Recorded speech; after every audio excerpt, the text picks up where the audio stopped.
7 de setembro, esta igreja completará 80 anos. Uma longa jornada, uma grande caminhada. Primórdios de 80 anos atrás, quando a situação e a sociedade era muito diferente do que nós temos hoje. Foram anos, aliás, décadas, no início, muito difíceis. Nós temos uma história rica, inclusive, com uma herança gloriosa, até heróica, de pessoas do passado que deram o melhor deles num tempo difícil.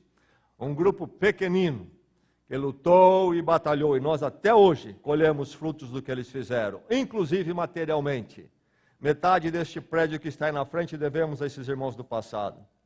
Grande a nossa dívida, muito grande. Mas nós, como numa corrida de etapas, recebemos deles um bastão.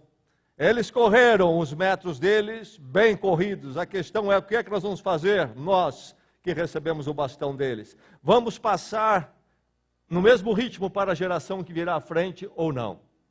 Um tempo de reflexão para nós. Quando chegamos a 80 anos desta igreja, nós temos o privilégio de ver os 80 anos desta igreja, se Deus quiser. E, então, nós temos esse momento oportuno de reflexão. Particularmente, queremos refletir sobre seu Deus, seu ofertar, sua decisão. Seu Deus, seu ofertar, sua decisão. Nós não somos uma igreja que usa de qualquer manipulação para aumentar seu patrimônio, etc. Nós também não cremos naquilo que é conhecido como teologia da prosperidade, fórmulas mágicas imediatistas. Deu dinheiro para a Igreja Batista, amanhã vai ter esse carro que você está querendo. Se qualquer coisa que eu falar aqui parecer com isso, ou eu me expressei mal, ou você não me entendeu. Não é nada disso. Nós estamos falando de uma vida com o seu Deus, uma peregrinação através de todos os anos da sua vida. E é sobre isso que a palavra de Deus nos ensina. E nós queremos então, nesta noite, pensar nos outros domingos deste mês sobre seu Deus, seu ofertar, sua decisão. Igreja Batista de Bragança Paulista, 80 anos. 80 anos, uma história gloriosa. É preciso que nós olhemos isso com muita seriedade. Seu Deus, seu ofertar, sua decisão. O texto de hoje está em Deuteronômio, capítulo 8. E Gênesis capítulo 28. Queremos ler dois textos, ou melhor, vamos tomar dois textos como mais basilares, mas eu também quero ler outros textos além destes, para que nós possamos refletir nos próximos minutos de uma forma muito embasada na palavra de Deus. Então, dois textos. Deuteronômio capítulo 8, versos de 6 a 20. E Gênesis 28, 22, capítulo 28, verso 22.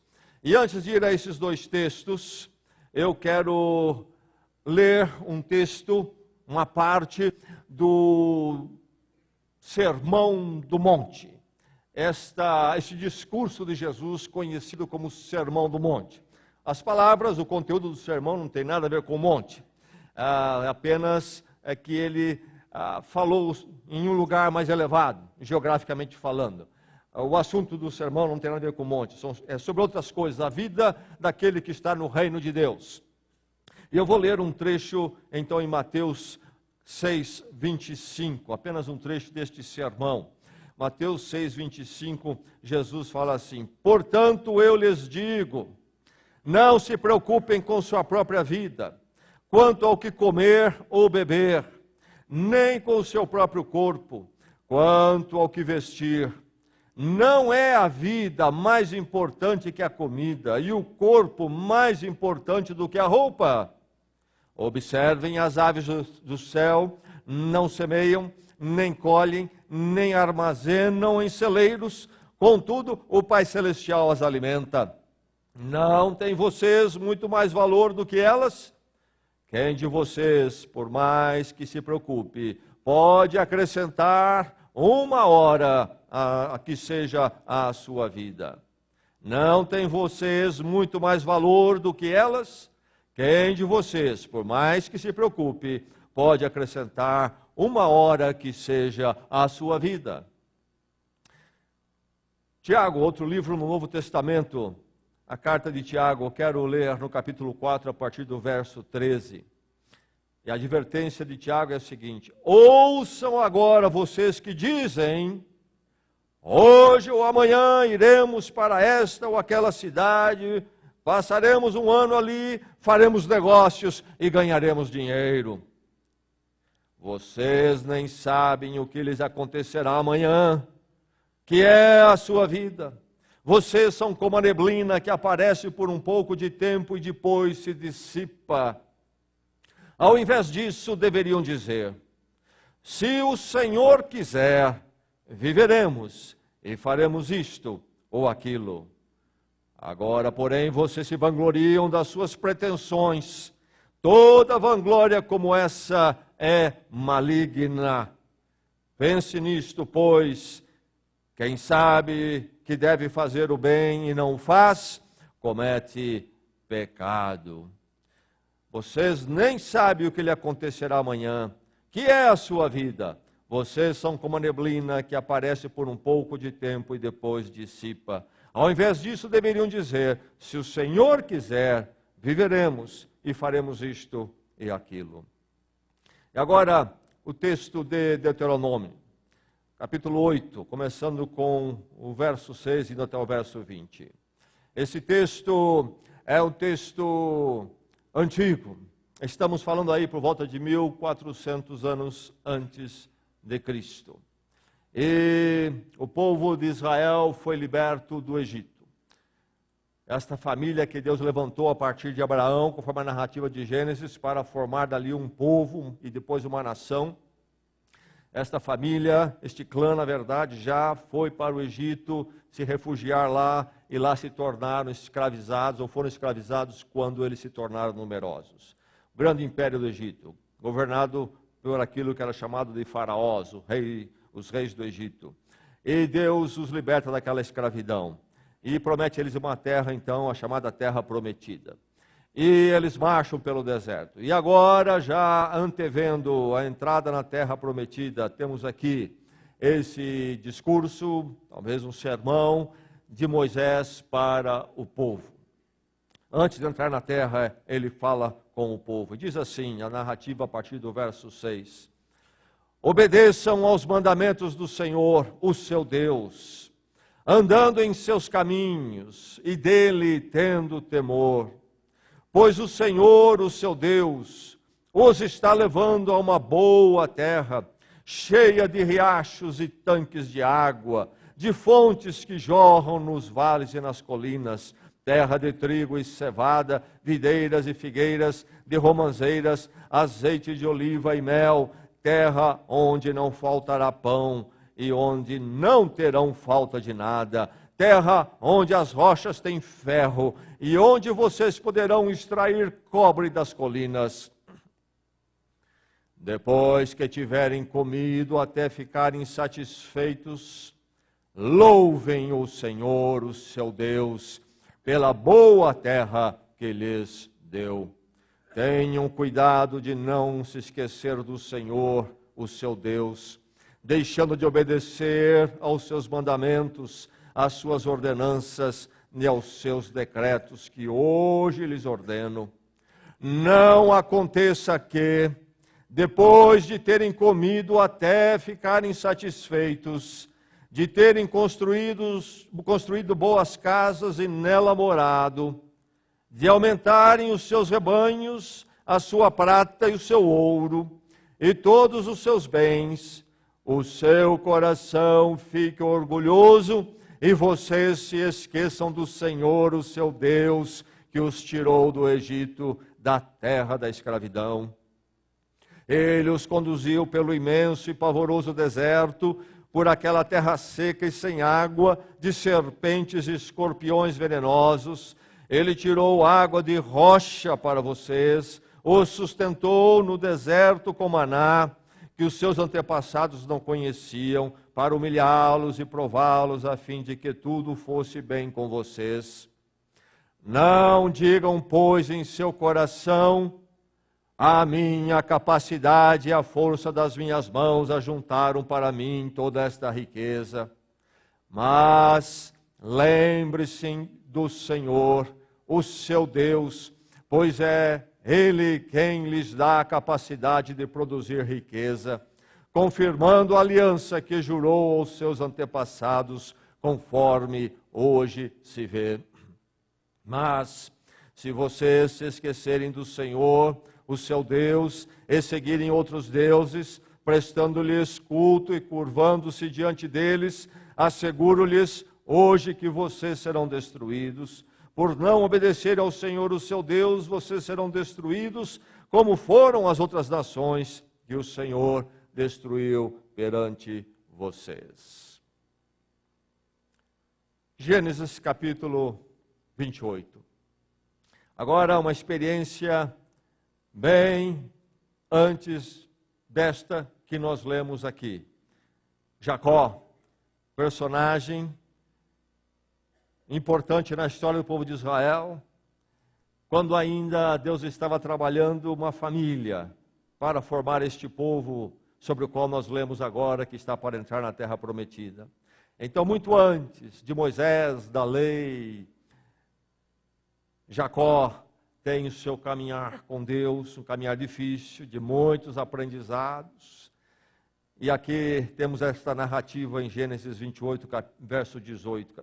Diz assim: na manhã seguinte, Jacó pegou a pedra que tinha usado como travesseiro, colocou-a em pé como coluna e derramou óleo sobre o seu topo, e deu o nome de Betel àquele lugar, embora a cidade anteriormente se chamasse Luz. Então Jacó fez um voto dizendo: se Deus estiver comigo, cuidar de mim nesta viagem que estou fazendo, prover-me de comida e roupa, e levar-me de volta em segurança à casa de meu pai, então o Senhor será o meu Deus, e esta pedra que hoje coloquei como coluna servirá de santuário de Deus. E de tudo que me deres, certamente darei o dízimo. Então, aqui está Jacó nessa experiência. Eu não li o que se deu antes, mas ele teve um sonho maravilhoso. Quando dormia ao relento, usou uma pedra como travesseiro e transforma essa pedra num monumento chamado Betel, que quer dizer casa de Deus. E então ele diz: esta pedra que coloquei como coluna servirá de santuário de Deus. E aí ele diz isto: de tudo que me deres, certamente te darei o dízimo. Muito antes da lei, de qualquer ordenança, muito antes de Moisés, séculos antes, Jacó diz: de tudo que me deres, certamente te darei dízimo. Se me deres comida e roupa e me guardar, de tudo que me deres, te darei o dízimo. Lembrando ainda o que nós lemos de Deuteronômio, a advertência, verso 17: não digam, pois, em seu coração, a minha capacidade, a minha força, a força das minhas mãos, ajuntaram para mim esta riqueza. Não digam, pois, assim no seu coração. Mas, ao contrário, lembre-se do Senhor, o seu Deus, pois é Ele que lhes dá a capacidade de produzir riqueza, confirmando a aliança que jurou aos seus antepassados, conforme hoje se vê.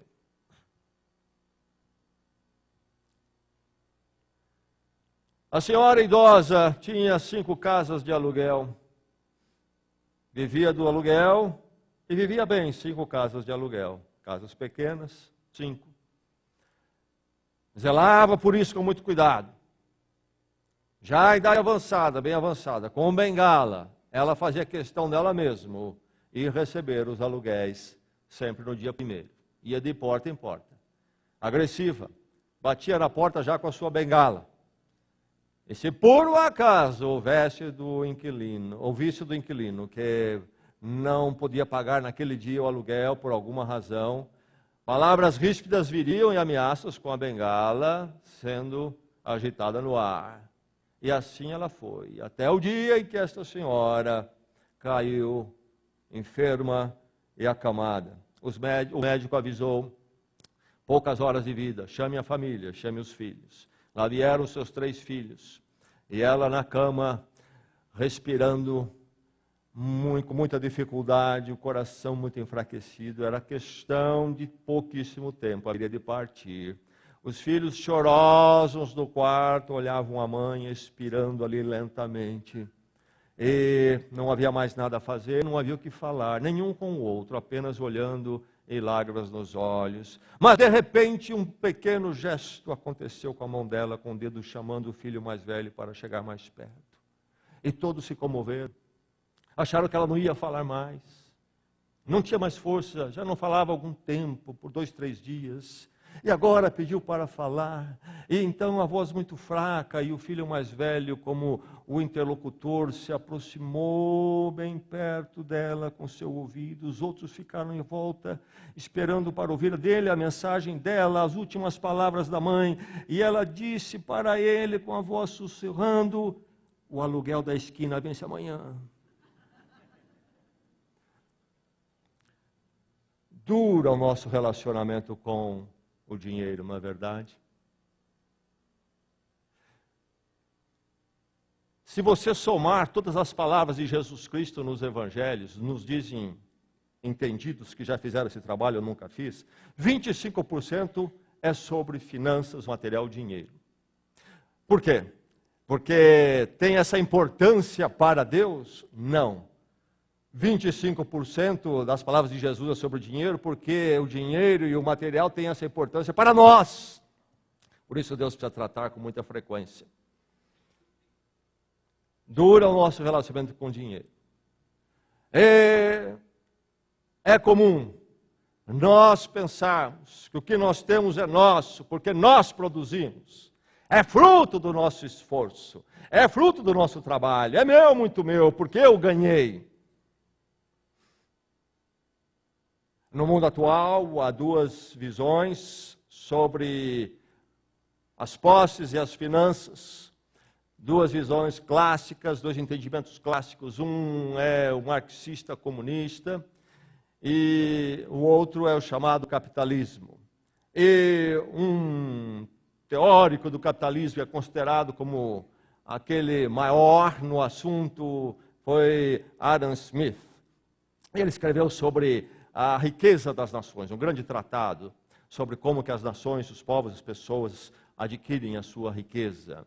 E ele escreveu um outro livro sobre o qual, inclusive, eu precisei me debruçar muito, fazer um longo trabalho no mestrado em filosofia, quando eu cursei, sobre a teoria dos sentimentos. Contrabalanceando com a riqueza das nações, ele escreveu a teoria dos sentimentos. Então, ele tenta desenvolver neste outro, a teoria dos sentimentos, uma base para a ética, o cuidado mútuo, para não nos tornarmos tão egoístas e materialistas. Mas, na riqueza das nações, ele apresenta as riquezas das nações de um jeito onde ela realmente é totalmente resultado do esforço humano, por isso que pertence a cada um, etc. E às vezes me perguntam qual é mais cristão, comunismo, capitalismo, e eu quero dizer, se o que está correndo aí fora, nenhum dos dois.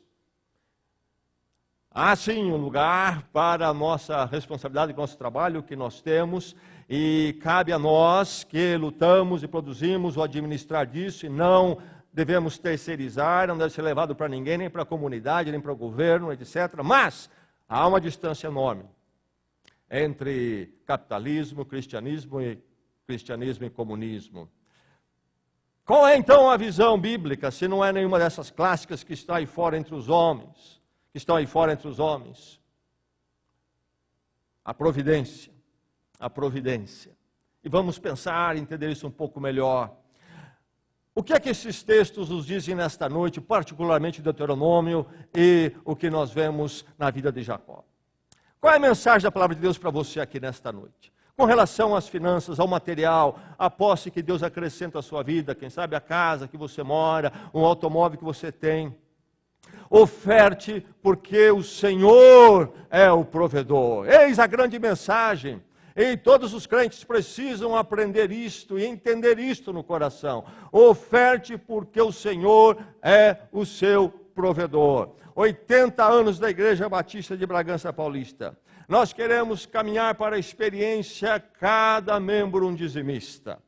Mas precisamos primeiro entender isto. O Senhor é o seu provedor, por isso oferte. Oferte porque o Senhor é o seu provedor. Repita isto comigo.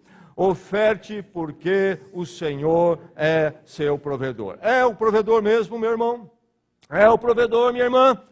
Nós precisamos definir isso no nosso coração. Oferte porque o Senhor é o seu provedor. Enquadre finanças na providência. Enquadre finanças na providência. Aí está o que você tem. O seu salário quando chega no fim do mês, o seu lucro, se você tem uma empresa, aí está talvez a sua casa, se você já possui, comprou, aí está talvez o seu automóvel e outras coisas mais que você possui. E quando você olha isso, a questão é, que visão que você tem disto? Qual é a sua visão da posse material e financeira? É algo que veio do seu esforço ou é algo que veio da provisão de Deus? Nós temos duas opções e eu creio que somente duas. Ou nós vamos estar em uma ou na outra opção. Em qual que você está? Quais são essas opções? Autossuficiência e providência. Autossuficiência e providência. Eu disse que o cristianismo não é o capitalismo que está aí fora, ou não se alinha com isto, porque o capitalismo que está aí fora, ele também é ateu em sua grande medida, e ele vai ensinar a autossuficiência. O que é autossuficiência? Aquilo que eu tenho, aquilo que o outro tem, é dele, o que eu tenho é meu, porque eu é que consegui, ele que conseguiu. Isto é, nós, enquanto seres humanos, com a nossa habilidade, força e capacidade e controle da situação, é que conseguimos o que nós temos. Isto é, nós somos autossuficientes. Todo o resultado, tudo que veio à minha vida em forma material, veio por causa de mim. Por causa de mim. Eu sou aquele que faz e acontece. E mais ninguém na minha vida. Autossuficiência. A autossuficiência fala da independência do indivíduo. Independência ela não só dos outros, mas até de Deus. E há muita gente aí fora que se apresenta como pessoas de grande moral, porque são trabalhadoras, mas estão longe, muito longe de Deus, porque eles têm esta visão arrogante, personalista, individualista e independente, de autossuficiência. O que eu tenho é eu que produzi, e é isto aí, por isso é meu, faço o que eu quero, e etc. Isto não é bíblico, não é cristão, não pode ser, está longe da palavra de Deus. Esta é a advertência que Deus nos traz nesta noite. Então, a autossuficiência é a primeira opção. Você caminha com ela? Olha bem, você caminha com ela. Veja como é que você vê as suas posses materiais. É algo que você vê como sua autossuficiência, você que produziu? Bem, a outra opção, e a única outra opção que existe é a providência.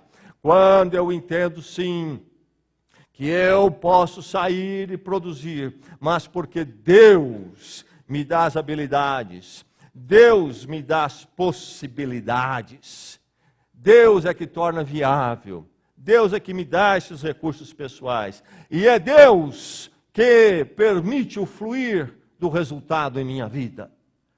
Se, diz o Salmo, se o Senhor não edificar a casa, em vão trabalham aqueles que a edificam.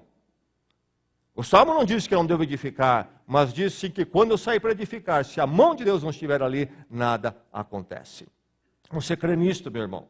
E aí então não é a independência, mas então a dependência. O que marca a providência é a dependência. E a sua visão do seu material é de providência ou é de autossuficiência? A sua visão é de independência ou total dependência? Por isso Deus adverte a eles, o povo de Israel, antes de entrar na terra prometida, não digam, pois, em seu coração, a minha capacidade é a força das minhas mãos, ajuntaram para mim toda essa riqueza. Diz Deus, não pense assim no seu coração, não permita isso no seu coração, não deixe a autossuficiência entrar no seu coração nem 1 milímetro. É preciso enquadrar finanças e material na providência. Você tem enquadrado, você enquadrou as suas posses, meu irmão, sejam móveis, mobília, seja alguma reserva bancária, uma poupança, seja o seu automóvel, seja a sua casa ou ainda outras propriedades, você enquadra isto, enquadra esse material, essas posses na providência. Absolutamente. Deus faz esta aliança com o povo de Israel, e talvez alguém diga, olha, isso é lá com o povo de Israel. Realmente esta aliança é com o povo de Israel entrando ali. Mas ali estão princípios e verdades que extrapolam para todo o povo de Deus. Quando nós lemos no Sermão do Monte Jesus Cristo falando, Jesus diz o que também? Que o cuidado das nossas vidas será exercido por Deus. O nosso comer, vestir, etc.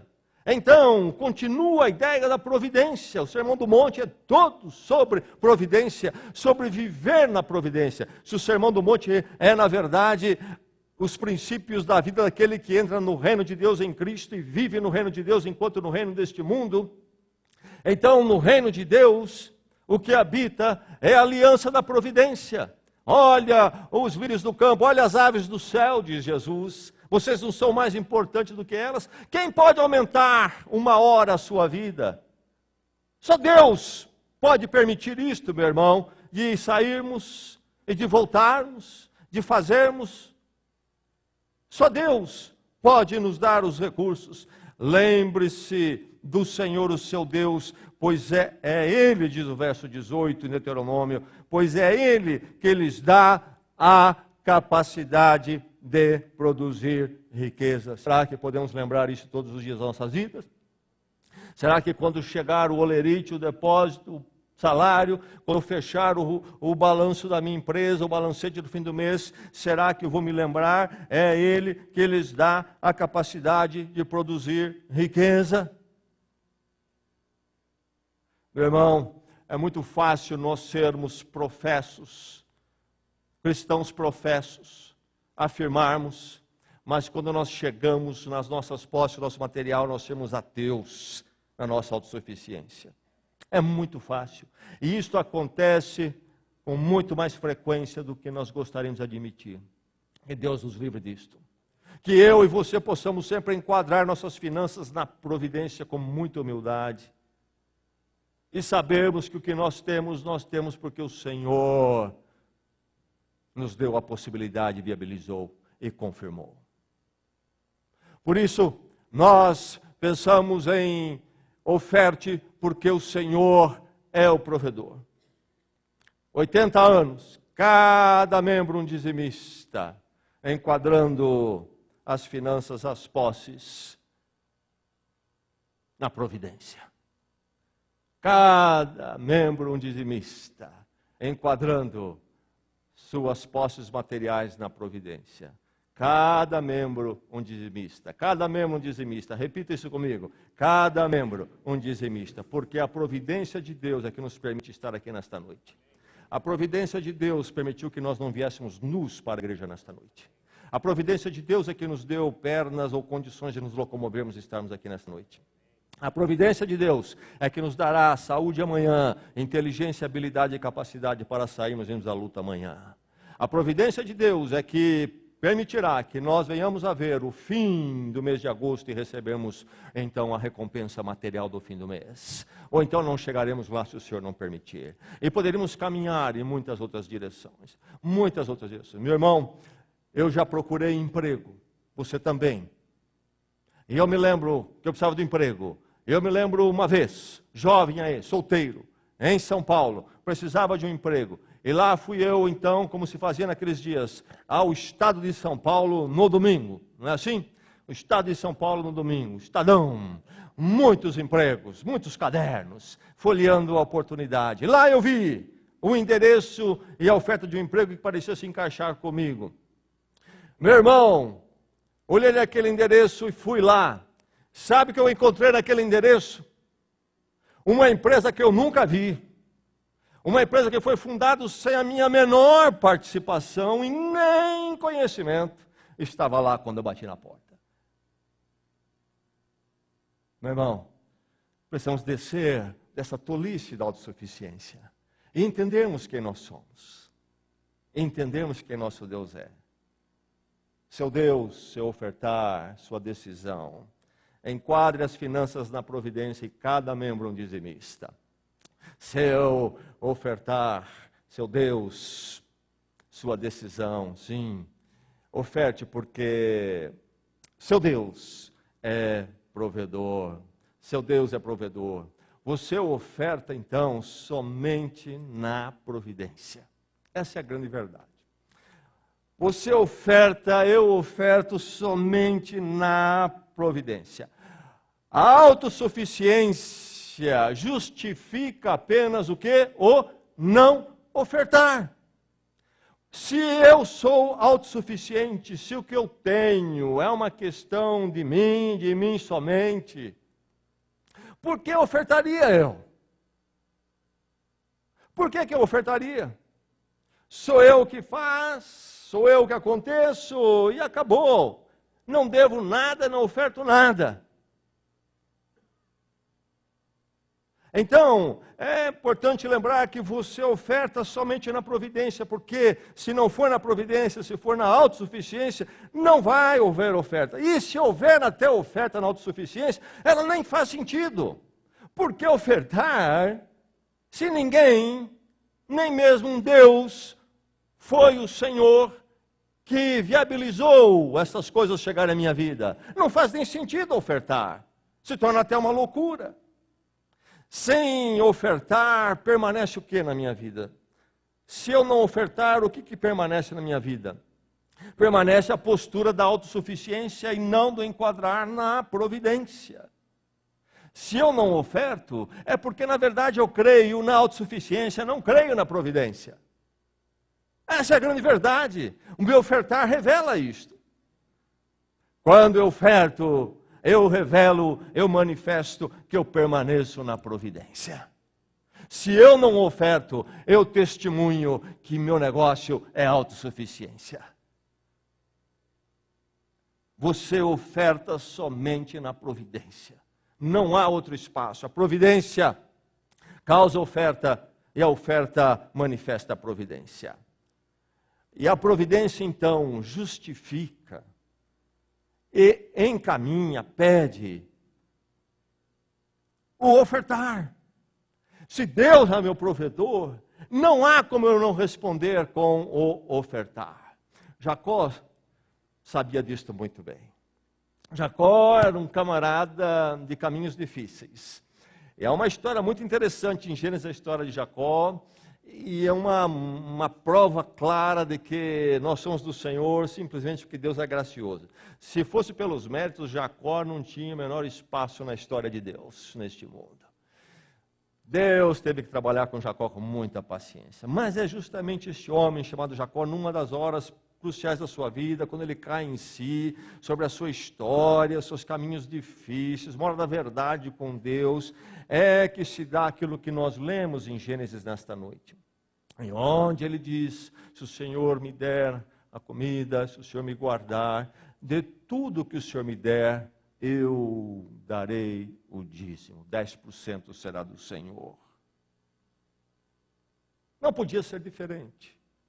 Jacó chega à hora da verdade, ele que foi sempre o espertalhão. O nome Jacó quer dizer usurpador, aquele que sai na frente e tira vantagem em tudo. E agora ele tem este encontro, esse momento com Deus, onde ele reconhece a sua dependência do Senhor, e ele diz, olha, eu fui aquele que fazia, acontecia, fui terrível. E saí na vantagem, tantas vezes, materialmente falando. A história dele em Gênesis está lá para lermos. E ele diz, agora é diferente, o Senhor cuidar de mim e prover para o meu caminho, de tudo darei o dízimo. Você vê que quando a providência chega, o dízimo chega, a oferta chega.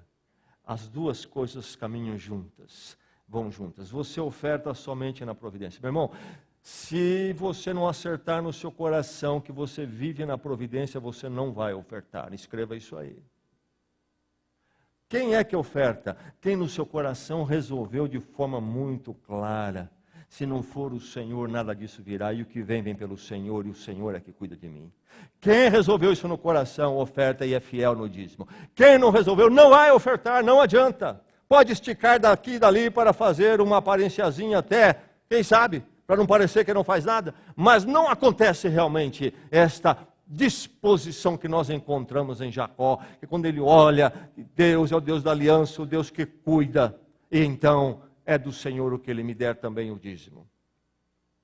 Resolva a providência, meu irmão, porque se você não se mover da autossuficiência para a providência, você não irá ofertar. Porque você vai olhar sempre, é meu, você vai olhar sempre, bem, eu sei que é difícil ganhar, vai faltar, e não vai ofertar, porque não vai abrir mão de nada, e não há gratidão no seu coração, não há confiança, fé suficiente para colocar nas mãos do Senhor o que cabe a Ele.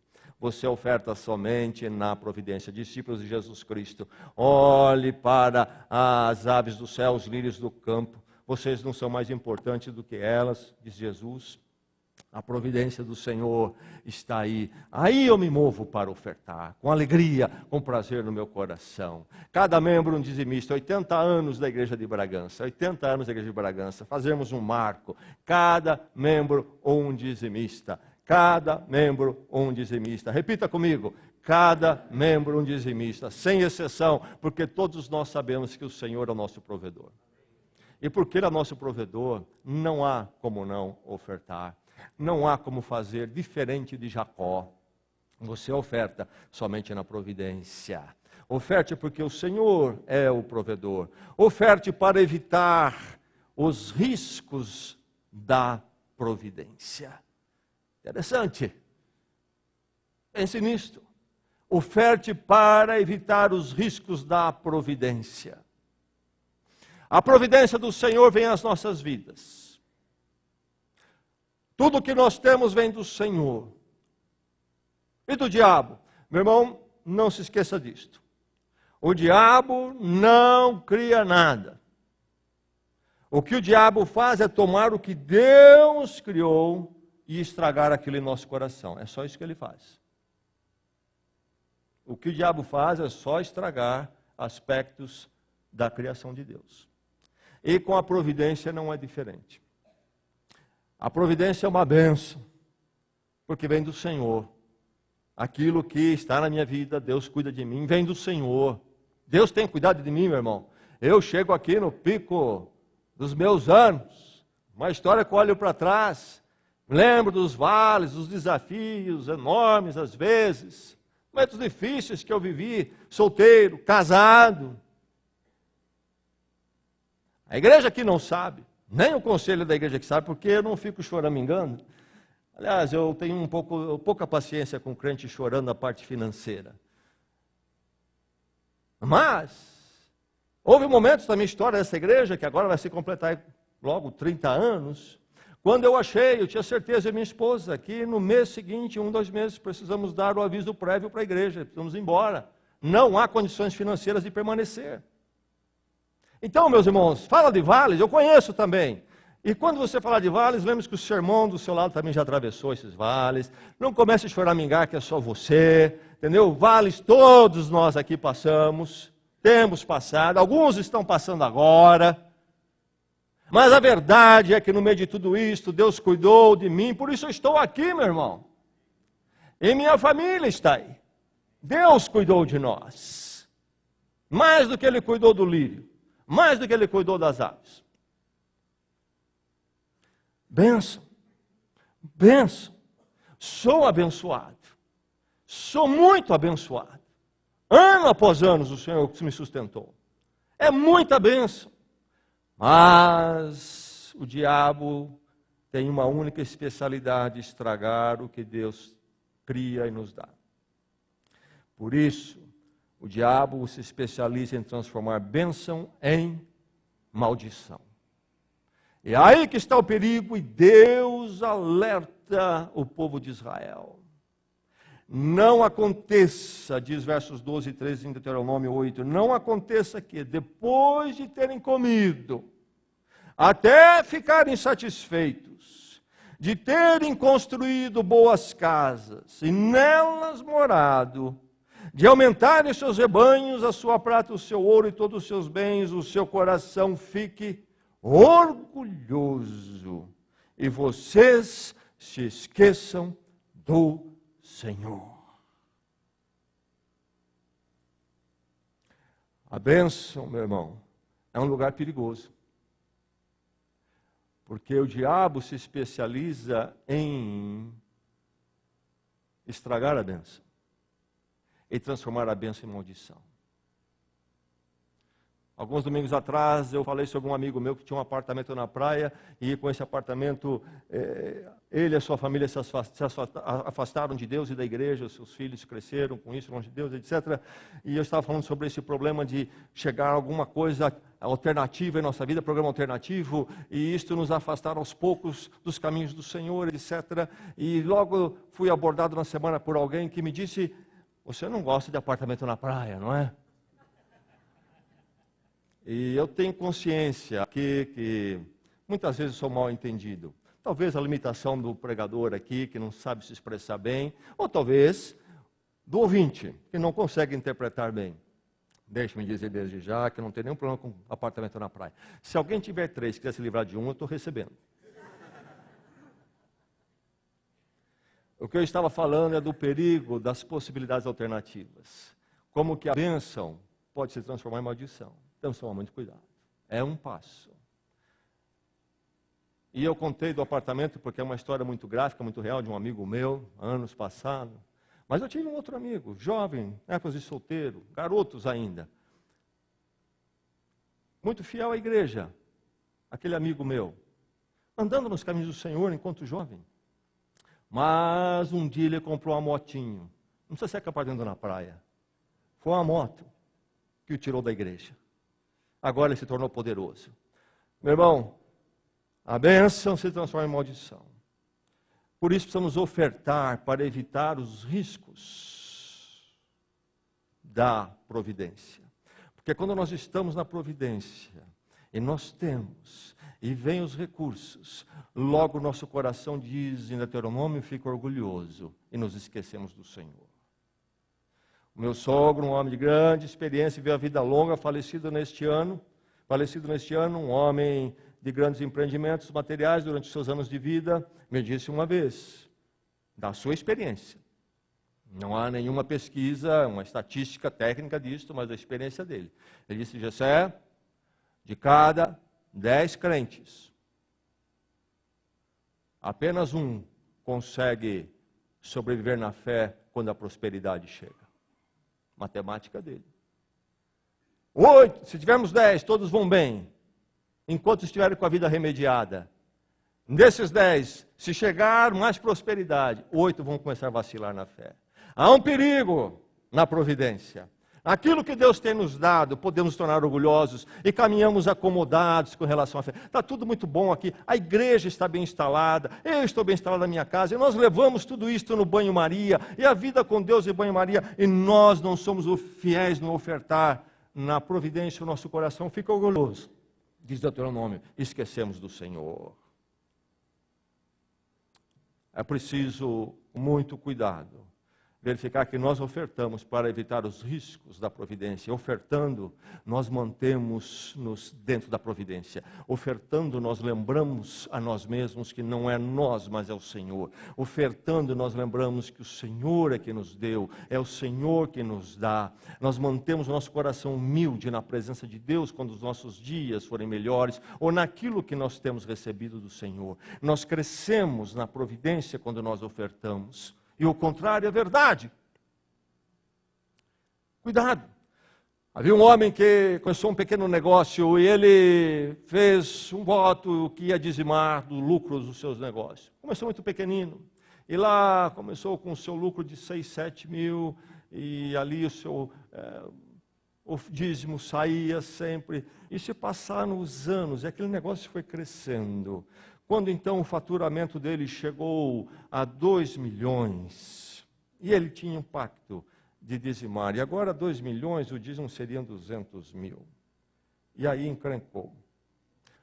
Procurou o pastor e disse: pastor, eu fui fiel todos esses anos do Senhor. Mas agora, pastor, colocar 200 milhões é muito difícil.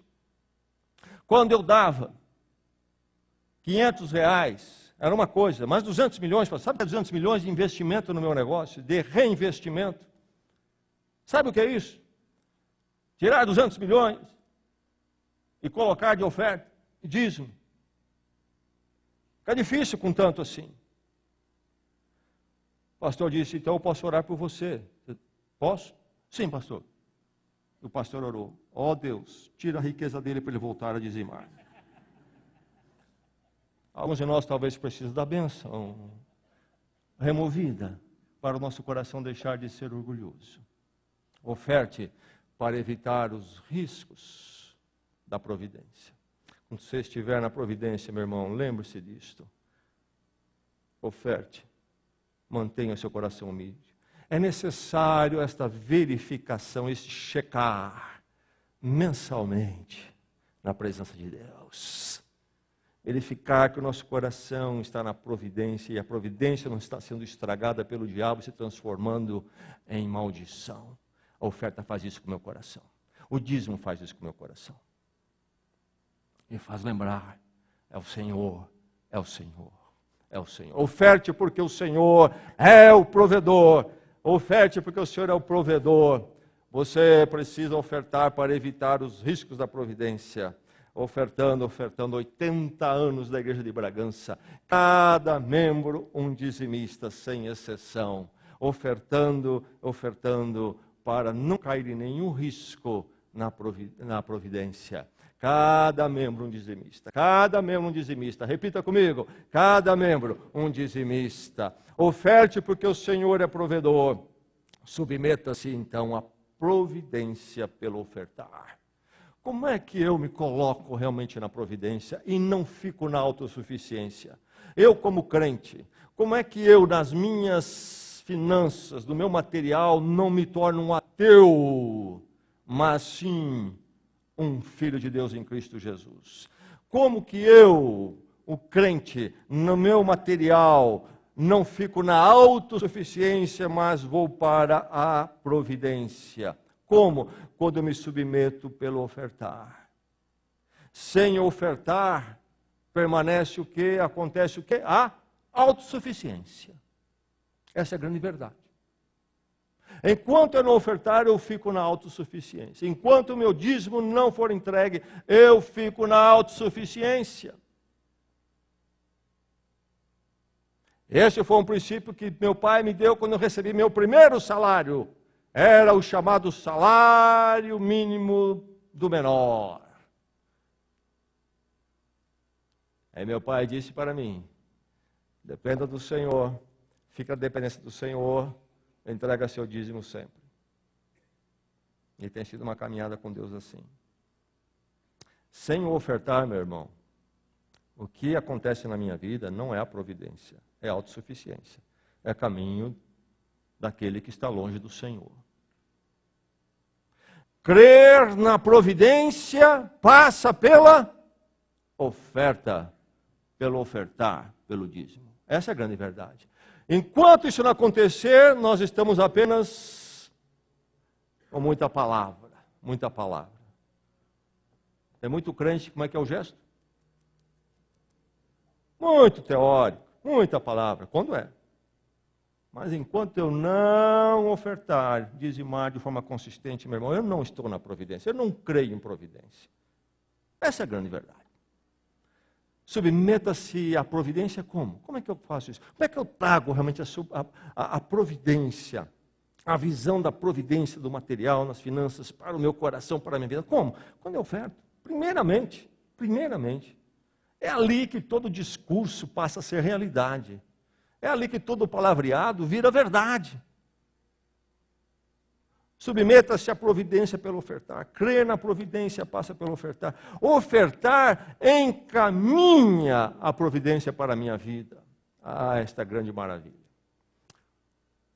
Meu irmão, Crer na providência é poder olhar para o amanhã com esperança, paz e tranquilidade. Nós vivemos num país que vira e mexe, nós estamos em sobressaltos. Mais uma vez estamos em sobressaltos. Quantos já não passamos nessa história nossa? Mais uma vez. É verdade, discutimos isto, aquilo, há um lugar para tudo isto. Mas, meu irmão, eu estou olhando para a providência. Eu não estou olhando para governantes, em primeiro lugar. Nunca olhei. Ai de mim se eu começar a olhar. E eu começar a medir, inclusive, o meu ofertar, por causa do ambiente que está no ar. Eu oferto por causa da providência. Porque o ofertar encaminha a providência à minha vida. Eu oferto, meu irmão, eu estou na providência. O Senhor é quem vai cuidar de mim, não é partido político. O Senhor é que vai cuidar de mim. O Senhor é que vai cuidar de mim. O verso 7, Deuteronômio 8 diz: pois o Senhor, o seu Deus, os está levando para uma boa terra. Terra cheia de riachos, tanques de água, de fontes, terra de trigo. E diz, não vai faltar o pão. Jesus Cristo diz que Deus cuida muito bem das aves e das flores e vai cuidar de nós. Eu sou pastor, um chamado do Senhor para esse ministério. Eu não sou empregado da igreja. E a própria lei do país reconhece isto. Por isso, eu não estou debaixo de CLT, eu não tenho direitos trabalhistas. Pastores não têm, é chamada categoria de religiosos na lei. E sabe, meu irmão, quem cuida de mim é o Senhor, Ele me chamou.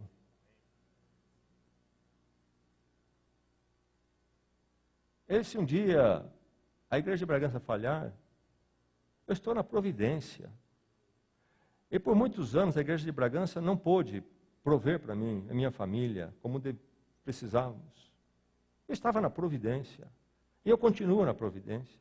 E vou continuar na providência. Não estou falando isso em termos de antagonismo com a igreja, estou dizendo uma realidade de dependência. E que é minha, e que deve ser sua também. E eu sei que é de muitos irmãos aqui, porque eu tenho ouvido testemunho, graças a Deus por isto. Irmãos que também estão na providência. E o crente tem que estar na providência.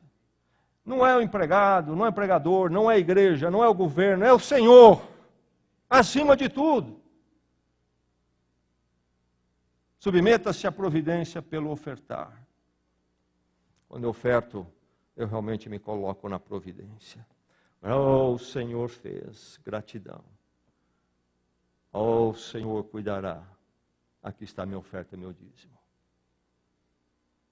80 anos, Igreja de Bragança. Quantos não viveram na providência e ofertaram, e por isso nós temos e somos o que nós temos e somos hoje. E nós haveremos de fazer o mesmo. 80 anos, cada membro um dizimista. Cada membro um dizimista. Cada membro um dizimista. Repita comigo, cada membro um dizimista. Seu ofertar o coloca na providência. Afinal de contas, meu irmão, você é do Senhor em Cristo? Quem cuida de você?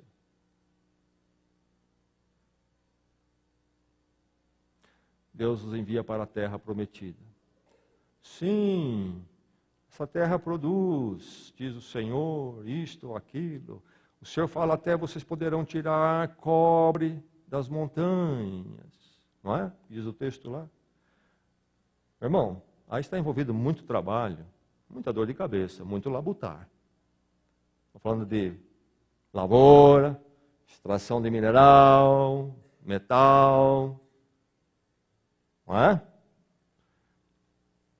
A Bíblia, em nenhum momento, a doutrina da providência, em nenhum momento, dá espaço para letargia e preguiça. Eu vou dar uma terra para vocês, e vocês vão batalhar nela, e os resultados virão. Porque essa é a espiritualidade também, não é? Da preguiça, da letargia, em nome do cuidado do Senhor. ela é tão maligna quanto a autossuficiência que diz: eu sou trabalhador e eu consigo tudo. As duas são dois extremos errados e perigosos. Na providência haveremos de lutar e trabalhar, mas sabendo que o Senhor está sobre todo o nosso afazer e Ele haverá de conduzir os nossos dias. Vamos orar, vamos à presença do Senhor.